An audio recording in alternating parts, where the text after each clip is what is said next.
erkak. Aziz obunachilarim, biz doim Rizo kalbasalardan foydalanamiz.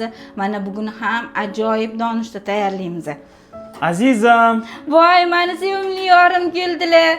issiqnon olib keldim. Voy, sizlarni ham turmush o'rtog'inglar oilaviy ishinglarda yordam beradimi? Meni turmush o'rtog'im har doim ishlarimga yordam beradilar. Birimi ikki qiladilar. Chunki seni juda ham yaxshi ko'raman. Endi nonni usha. Voy, nimaga? Kolbasani o'zim kesaman, chunki sen qo'ling kesib olishing mumkin. Mehribonimda aylaning.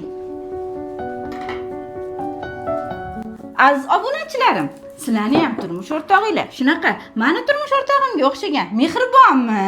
Javobinglarni kommentariyada kutib qolaman. Ha? Biz sizlarni kutamiz. Qalay, zo'r prosmotr yig'ibdimi? Obunachilarimiz zo'rda bizani. Xotinga qarash sunnat.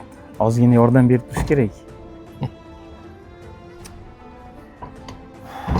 Bir ona bir o'g'ilni oq yuvib, oqtirib 20 yoshga yetkazdi.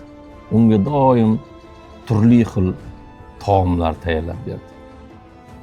Lekin o'g'il biror marotaba onaga qarashmadi. Uylandi-yu, xotiniga qarasha ketdi. Xotinga qarashish sunnat deb. Onaga qarashish bid'atmi? Ey, nima qilyapsan? Nima qilganing bu? Sen bu yerda xotining yonida yuribsan. Onang bechora ko'chada issiqda pissa sotib yuribdi.